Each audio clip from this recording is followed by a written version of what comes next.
Hey beautiful people, welcome back to my channel. My name is Sonia, and here on my channel we have healthy discussions about life, love, dating, and relationships while promoting self-love and healing.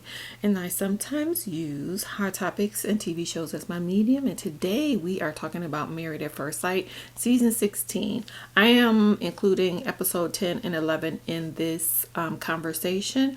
I'm going to watch episode 12 after I'm done filming this, and then I will do another review, and that should be up either later tonight or tomorrow. I apologize for the delay, and thank you guys so much for being understanding, and thank you for the support I got in my comment section. I appreciate you guys very much for everything. I sincerely do. Work has been working, but you're not here for that. We're going to talk about Married at First Sight season 16 episode 10 and 11. How I'm going to do this is I'm basically going to go through, talk a little bit about the couples, and then I will offer some suggestions or what I think may work. So before we start, I want to say this. I understand that a lot of the couples were mismatched or individuals weren't quite ready for this process and may not have been the best candidate. And I've decided to let that go just because it becomes frustrating as a viewer to watch. Like, why would you put these people together, or why would you select this person? But I don't want to focus on that. So what I want to focus on is if they were a couple and they were trying to stay together, what I would suggest, or if I could like make them see that maybe it's time to let this go, or what them as individuals can do or can work on. Because the fact of the matter is, although they were mismatched, one thing about relationships is they will show you who you are and where you are at and where your strengths and weaknesses are. If you choose to pay attention, if you choose to learn that lesson. And one thing that we don't do a lot of times is really understand that there's a lesson in that previous relationship. We just kind of take it as heartbreak or a bad experience, but we don't step back and evaluate, like, how did we show up, or what did we miss, or what did we like about the relationship, and what didn't we like about the relationship. That allows you to grow. That perspective and mindset in doing evaluations of a previous relationship allows you to grow and stops you from wasting your time and repeating the same behavior. And a lot of these individuals, you can tell where they're struggling. And so that's going to be my approach. I'm just going to talk about it from that standpoint because, you know, they were mismatched. They shouldn't have been selected. And they are not getting any help. So there really isn't much we can do, but even just kind of talking through whether or not you want to stay. So we're going to go that way, but I want to say thank you if you are new to my channel for stopping by. Please consider subscribing if you have not already. And if you are returning, welcome back, family. Thank you so much for supporting me. Okay, let's get started with our first. First up, we have Jasmine and Airris, and I can tell you after watching episode 11, I kind of figure out what Airris's block is. Although there is an issue with abandonment. I've spoken about that. There's a lack of guidance and male mentorship, just marital mentorship. I don't think he's ever seen a relationship or a healthy relationship. I honestly feel like in a lot of ways he's chasing the ghost of that relationship that he was rejected in. I think he wants to prove he can be the man that this father said he wasn't good enough for his daughter in so many ways. I'm kind of paraphrasing it. I don't know exactly what was said, but essentially he was rejected. And Airris is a person that I feel, these are my thoughts, has abandonment issues. And when people have wounds around abandonment, it makes it very difficult to open up, to communicate. And a lot of times they can have what's called an avoidant attachment style, where they kind of keep people away. They operate out of their heads all the time. They have a hard time committing. That on top of him being an only child, on top of, I'm not sure if he's really truly grieved the loss of his dad and the realization of that relationship. Like, I just feel like there's so many factors that play into Airris, and I know everyone has written him off, but for me, with everyone, but for me, and I feel this way about everyone, everyone has an origin story. People arrive the way that they arrive through a series of events, and most of it is not of any fault of their own. As an adult, once you are made aware, if you are made aware, it is up to you to make changes. If you want different for your life, it's up to you to make the changes, to do the work to do that. But that takes awareness, it takes experience, it takes people calling you out. Aries has people that just say you're not ready and kind of go along with his poor behavior, but I don't think there's anyone there to really like guide him and lead him. And he did say in this episode, like, I want some help. And I've been saying that. I was like, he's drowning, because all of this is new to him. He went from being a single man with keeping everyone at bay to being a married man to a stranger on a TV show. That's a lot. That's a lot for all of them. But to add that onto everything else that's going on with him is just a bit overwhelming. He doesn't have the support that he needs. And neither does Jasmine, you know. I really wish that the experts kind of stepped in to help them out a little bit more along the way. But his avoidant attachment style kind of clashes with her conflict avoidant. She's conflict avoidant. This isn't an attachment style, but she doesn't like conflict. And she said that, and people who don't like conflict oftentimes are people pleasers. So they kind of go along to get along. They don't want to rock the boat too much. They don't want to upset anyone. We learn that in childhood and in different relationships. They come from two different worlds, which is why I say they're not compatible. And I don't think Aries is willing or able to step into her world or try to get an understanding of her world. He just knows that it's different and it's uncomfortable for him. And that's one of his biggest conflicts. For Jasmine, I don't know why I try to put a D on that baby's name. My sister's name is Jasmine. For Jasmine, you know, it's a world that she comes from and it's part of her conditioning. I know some people think Jasmine is phony. I don't think Jasmine is phony at all. I think Jasmine is conditioned. She comes from the church world. Anyone who's ever been in the church world in certain religious structures, if you were like the child of one of the leaders, or especially the pastors, and she's a preacher's kid rather, there's so many requirements. There's so much pressure put on you. You are constantly told how to behave. You're constantly told to be a lady, to be graceful. Long suffering is promoted, which is one of the struggles I have with Pastor Kyle. There's a lot of this, you know, you just always keep going. Just be graceful, be nice, be a lady. You know, don't be, you just have to carry yourself a certain way. You have to extend so much grace. They don't promote you having boundaries and barriers. You're constantly told that you're responsible for your image because you carry the weight of your parents' position. You know, like you got to represent the church well. You have to represent your husband well. You have to represent, you know, your parents well.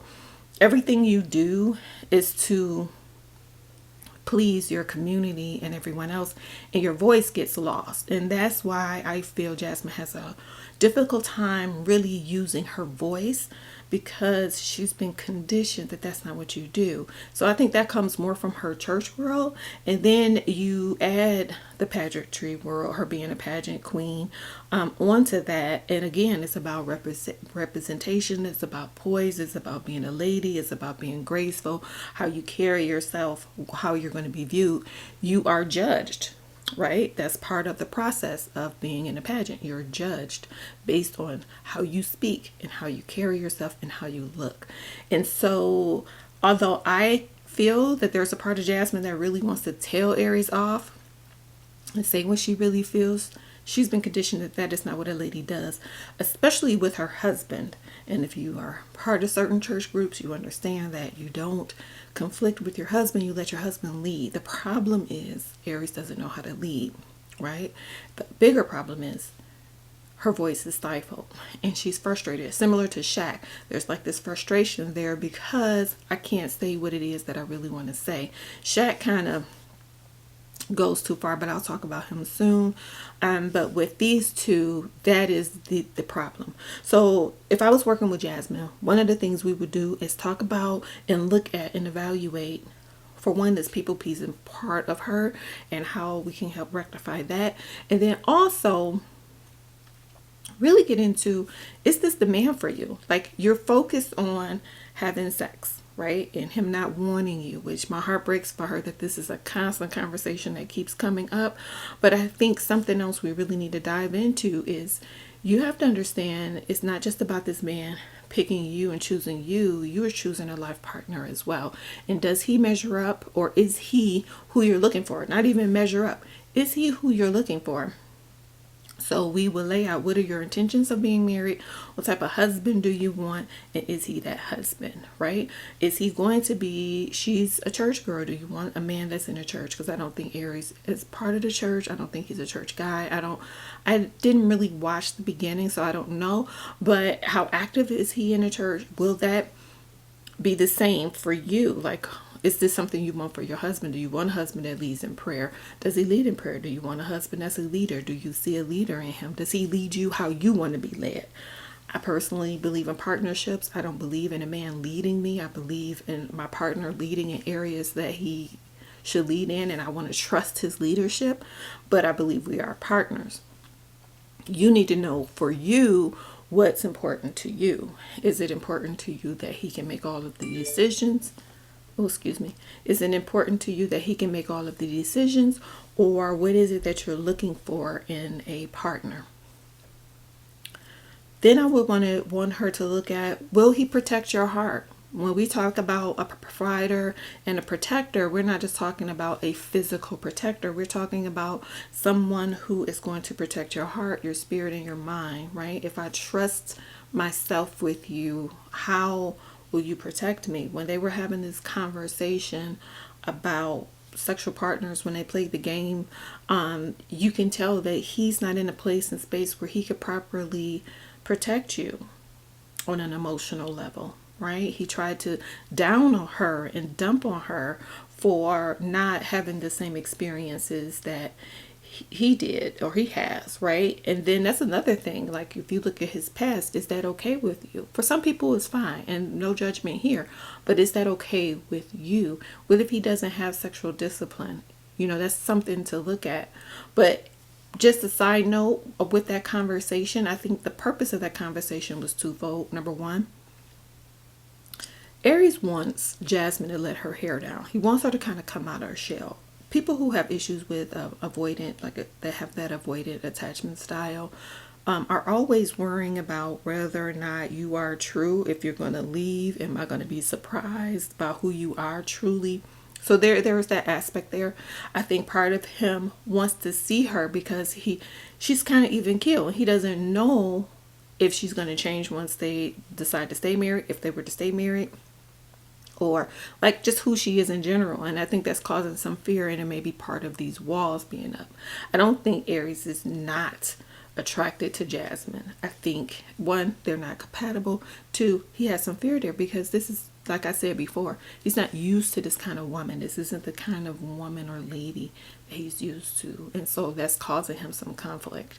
Like he said, she's somebody that I need, but she's not somebody I would normally go for. Because if you pay attention to Airris' behavior, like, he doesn't have any real deep conversation. There's like so much missing there, and I'm not coming down on him. I'm just saying where he is right now, emotionally and mentally, isn't in a place and space where, he's just going he's going after women who are well established and confident in themselves. And again, I'm not trying to dog anybody out. I'm just saying, because his conversations are very superficial, right? His behavior, his defense mechanism is automatically to go to sex and things like that. He kind of just does the shock thing. He said on After Party, he's trying to lighten the mood.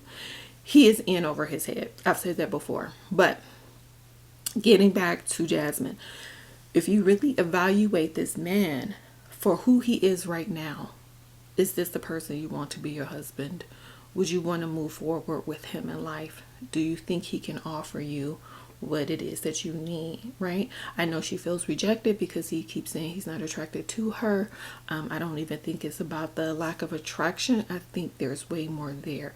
But what I want Jasmine to know and understand, and what we will work on, is her understanding she can't own it. One of the reasons why I talk a lot about Aries' past and how I think he got to where he is and what I think is going on is so that it can be understood that if you're dealing with someone like this, this isn't for you to own. This isn't your issue. These problems that this person is dealing with are happen before you, have nothing to do with you, and you can't own them. That way you don't carry the burden, and you won't try to change, because she's a people pleaser. So she's going to try. She's a people pleaser, so she's going to try to please him and meet his needs, but you will never be able to, because the needs are so much bigger than you are. Right? The needs are an eternal factor with him, and he would have to do that work for himself. So that's it with Jasmine. Those are the things that we will work on. We will work on really evaluating if this person is the right one for you, rebuilding self-esteem, and working on setting boundaries around herself more than anyone else, because she takes the extra step to be kind and to get to the point where she's using her voice and expressing how she really feels. With Aries, because he has an avoidant attachment style, he is more so, possibly, allegedly, I don't know, I've never met him. When you deal with someone with an avoidant attachment style, they are emotionally unavailable. So again, like I said from the very beginning regarding Aries, grief counseling, whether that's one-on-one or group, and male mentorship for men who are married in healthy relationships, and just men who can really foster a healthy male environment for him. That's something that he is really missing. I think he can do it. I don't think he's against the work. I know some people say he doesn't want it, but I disagree. I think he does. He doesn't know how to do it. And we, in our community, a lot of times we kind of brush off, which is why we still have so many problems in so many areas. We kind of brush off how life impacts us, and it's because we don't know, it's new that we just start talking about mental health and our feelings and emotions and things like that to the extent that we do now. But a lot of trauma does a lot to people, because your mind, again, always wants to protect you. And if you have grown up knowing that people will leave you, people will die, people will disappoint you, it makes it very difficult to be available to a person. Okay, especially on a romantic level, and he has been severely rejected, so he is like shut down. And I think he thought that if they did the work for him, he could be married and things would be okay. He didn't realize that you still have to show up and do the work and be active and present in this relationship, which, if I'm being honest, neither one of them really kind of like talk to each other. She's just kind of like, okay, husband. Like, you can just feel her frustration, but you don't see them getting to know each other, which is what I'm going to say next. Aries' suggestion for them to just kind of go out and get to know each other and have fun is actually a good idea, so they can kind of take the stress away from this is a marriage. What are we going to do, and when will you be attracted to me?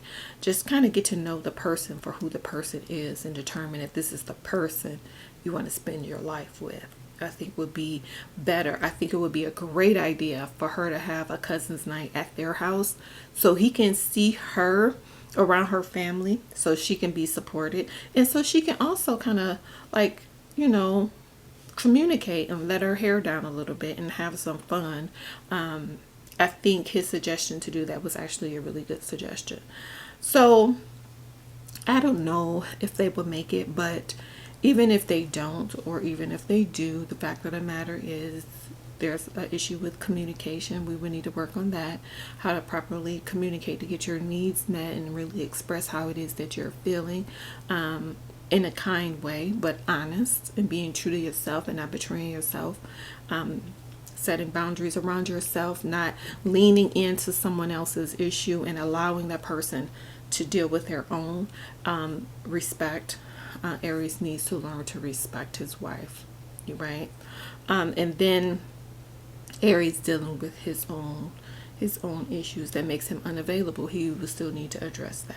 So those are my thoughts on Jasmine and Airris. Please let me know what you think in the comment section below.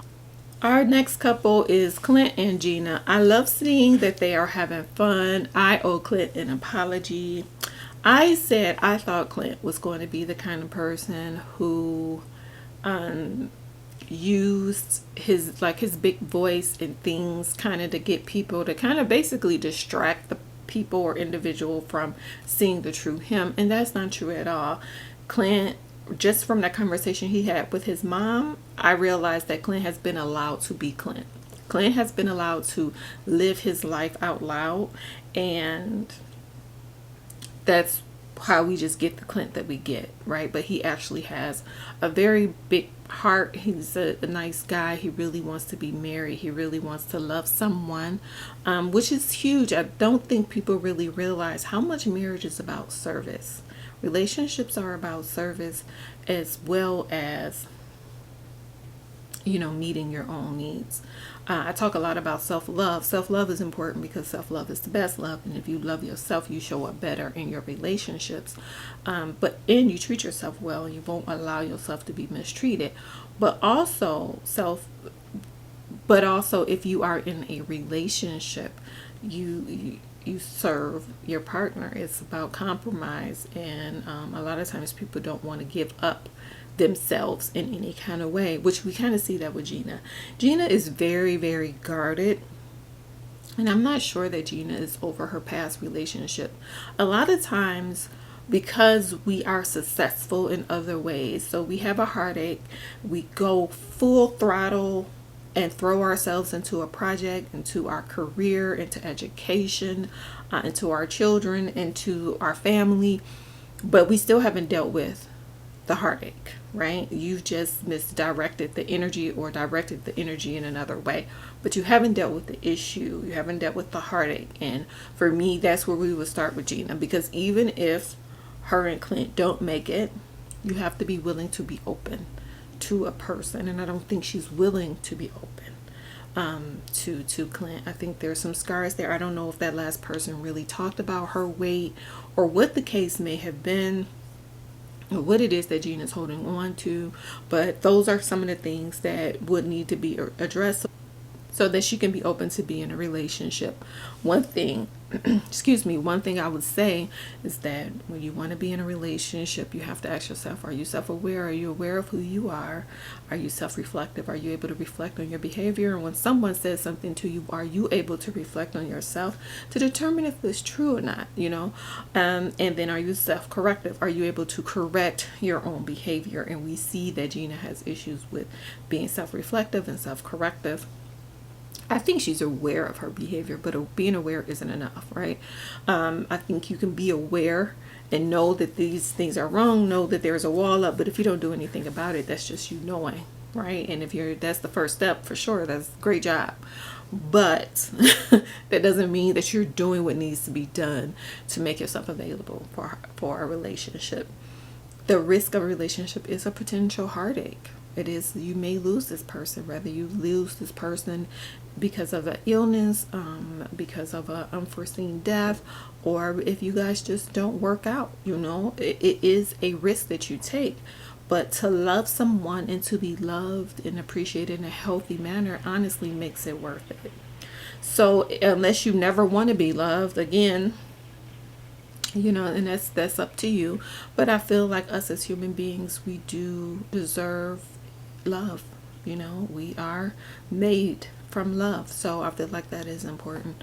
But to each his own. I'm not pushing anything on anyone, but with Gina, we would have to look at how that past relationship or even her upbringing, what is it that has caused this barrier with her, and how can we move past it to open her heart to receive love if love is really what she wants. But being a workaholic in this image that she has set up for herself is really for safety. It's a defense mechanism. It's a way to survive and to feel safe. She feels safe in her career. She can control this. She controls her business. She controls her image with the business, and she can wear that as her armor. But your business isn't a romantic partner. And if you want a romantic partner, have to work on being available. Clint, my favorite Clint. Clint, again, I think with Clint, it's just, I know he really wants to work at this, and I commend him in so many ways. I just want him to be mindful that she is reminding him that this is something that she's not really stable with, and to take heed to that, But I really like Clint. Clint, I apologize. You are not someone who uses your personality and things for distraction. You are a guy who's really looking for love with a big personality, and I greatly appreciate it. So that's it for those two. Next up, we have Nicole and Chris, and this is the couple that I've been rooting for. I honestly think they're going to make it, but I feel like there's some areas that we can work on, which, all of us are imperfect. All of us have areas we need to work on. I need to work on my organization. I am not organized. If you want a life coach to help you get organized, I'm not her. If you want to figure out some issues, then I can help you, but organization is not my strong. So as far as Chris goes, Chris and his traumas and him constantly bringing up his traumas are so concerning to me. And so for me, my thoughts are, you are the common denominator in all of these relationships where there was so much mistreatment. And I am not blaming anyone. I'm not victim blaming. But what I'm saying is, in life, when there is a pattern and you're part of the pattern, you have to ask yourself, why am I repeating this pattern? Why do I keep going for people who have this certain personality types? A lot of times we're trying to rewrite history. We're used to it. Our parents were that way. We feel like we can handle it, or we were made to handle this mistreatment, things like that. So that's where I have concerns as far as Chris goes. How did you end up in all of these traumatic relationships? One thing I do appreciate is Chris says what he's learned from these relationships, and he is steadfast about setting his boundaries. And I want to talk about that. A lot of people, including the family, all of Nicole's friends and her father are constantly like, don't let Nicole push you over. Don't let Nicole bully you. I have a huge issue with that on several levels. Number one, to say don't let Nicole push over you, to say don't let Nicole bully you, because the friend was really honing in on that, and so is the dad. And I'm like, first off, you guys don't really know Nicole in a romantic relationship. Nicole aims to please in a romantic relationship. She's not one to be overbearing unless she feels like that's what the person wants. But Chris sets his boundaries where he wants to set his boundaries. I've yet to see Chris be pushed over, right? So you don't know your loved one in a romantic relationship. That's number one. Number two, where is this requirement that Nicole behaves differently? Like, everyone's warning Chris, but I don't hear them saying to Nicole, don't be a bully. Like, watch yourself, and require that she corrects her behavior. Is more so he needs to be on the defensive. And that's not fair to Chris, and it's not fair to Nicole either, because it doesn't make her better. It does. If they don't work out, it doesn't make her better for the next relationship, and she'll keep repeating these unhealthy relationships, right? So I really don't like that they keep coming to Chris saying she's a bully and you have to stand up for yourself, right? Especially since they don't really know them or the relationship, because once they watch this on camera, you'll realize Chris isn't a pushover. Chris just doesn't make a scene.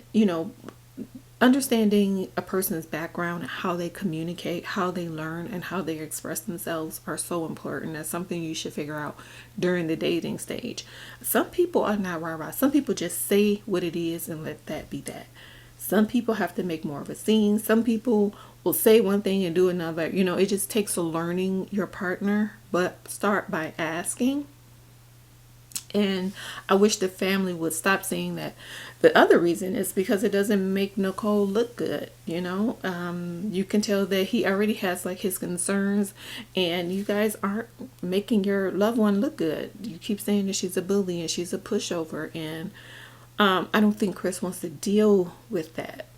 I don't think that's something that he finds to be an attractive trait. He may like it, but I think that is concerning for him because he doesn't want to be mistreated. He may be okay if she acts that way towards other people, but he doesn't want to be mistreated. So if you know that that's a way a person operates, it'll be a moment, it'll be in no time that person, if you know that's how a person operates though, in no time that person would turn that behavior towards you. I never look at how people treat other people and say they won't treat me that way. I'm not that special. I'm very special in my own way, but I'm not that special that your behavior, how you act, who you are, won't come my way, right? I don't believe that. So they're causing more concern. I wish they would just work more with Nicole. Nicole shared about her body dysmorphia, which was really disheartening for me to hear. Body dysmorphia is a huge problem. People really do, who suffer from body dysmorphia, can, unalive themselves. They have a lot of eating disorders are born out of it. And so when Chris was saying, hey, I said you were thicker than what I thought, I didn't take it how it was edited. I'm thinking, oh boy, we're about to see this other side of Chris. But I really think he was like, I said it on camera. They're going to bring it up. I want to be the one to tell you this is what I said. That's how I take it. Or that's how I took it. I like the conversation they had about it. I think Chris was just trying to clear the air. You see Chris grabbing her butt and everything else. I do think that he is attracted. I think he's happy for right now. But Nicole is, as I stated before, she is giving, I'm going to sabotage this relationship. This fear that nothing can go right for her, or nothing can go right in a relationship, that the shoe is going to drop. These are some deep-seated concerns that Nicole needs to address. So she has to figure out why she doesn't feel good enough or worthy enough to have a healthy relationship. And as much as this dad shows up wanting Chris to have this big D energy and all this other stuff, I wonder how their relationship is, or what her relationship with the stepdad. Like, how did Nicole get to the place where she doesn't feel good enough, although she has a lot of support around her? And it could be something, various reasons. I'm not blaming the parents, but your parental relationships guide how you have relationships and how you view yourself. So I wonder about that. But Nicole is going to force Chris. She's going to turn Chris off, basically, because she focuses so much on the negative and she can't enjoy the moment. And that can be extremely draining in a relationship. If a person doesn't see themselves as beautiful, if they don't see or know that they deserve love, a healthy love, or to be treated well, they're going to fight against that. But that is a very draining space to be in as the partner, because it's like a black hole and nothing's good enough. So I'm wishing them well. I have some major concerns about Kirsten. Major concerns. But we're going to see, because I know more is to come. But when it comes down to Kirsten and Shaq, what I want to say is, number one, Shaq, as I've been stating, you have to get out of the fantasy land. Like, stop writing this story. He's kind of like making up excuses, and he says he's giving her grace, but really he's refusing to see he's refusing to truly acknowledge what he knows to be true, right? And then also he has his insecurities. When Shaq was talking on the couch about his bald head and all of these things, he was really trying to say to Kirsten, it really hurt me. I feel he was trying to say to Kirsten, it hurt me that you said those things about me being bald head and not being attractive, because these are issues that I've dealt with. where Shaq goes wrong when he communicates with Kirsten. Although I agree, she has her walls up. She, is kind of playing cat and mouse. But the moments where she could have a moment of vulnerability, he kind of shuts it down.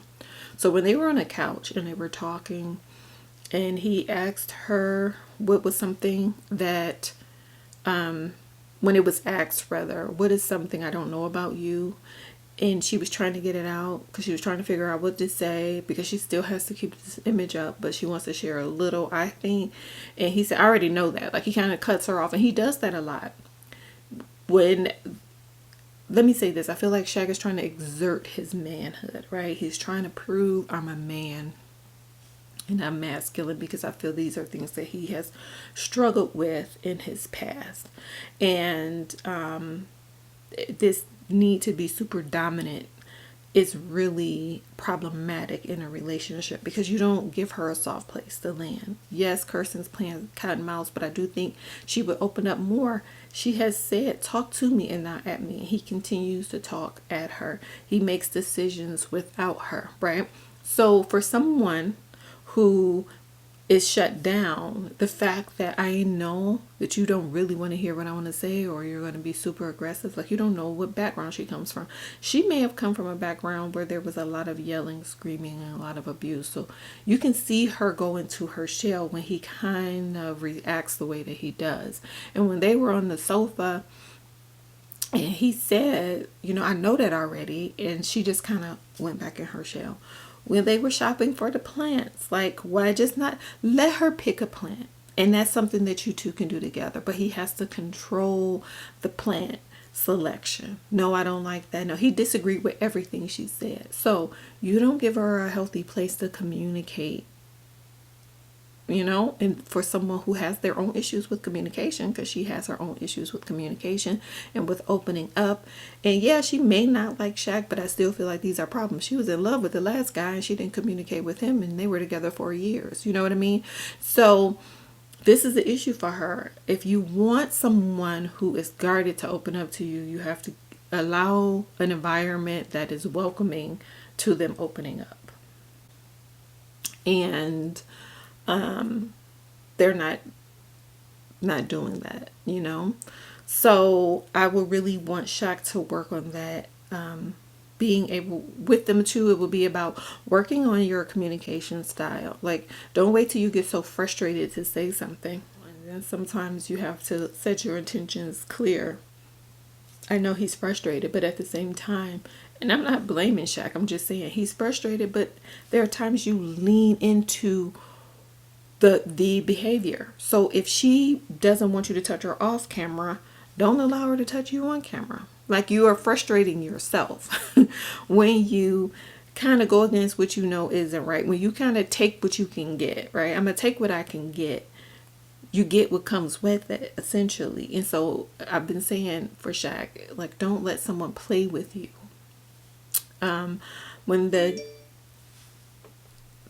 When the people came over, when the young men came over, regarding the mentorship and things like that, and just this conversation about him choosing not to take that job, I really feel like that happened when the show was starting, because I think he chose being on Mafs, over taking this new position, but he kind of made it seem as though he made this decision for his marriage with Kirsten in particular, and I don't think that was the case. But even with that, like, don't be manipulative and trying to guilt her into, being there with you and not leaving you and being in a relationship with you, or anything like that, because it isn't gonna work. It wouldn't work with a personality like hers anyway. She is not available, so for her, she would just leave. Although I think Kirsten would go along with the marriage for the comforts of it and for what he can offer her. But I don't know that she would be fully vested. You know what I mean? So it's really up to Shaq to determine if this is the person that he wants to be with and this is the kind of relationship that he wants. But he has to use his words properly.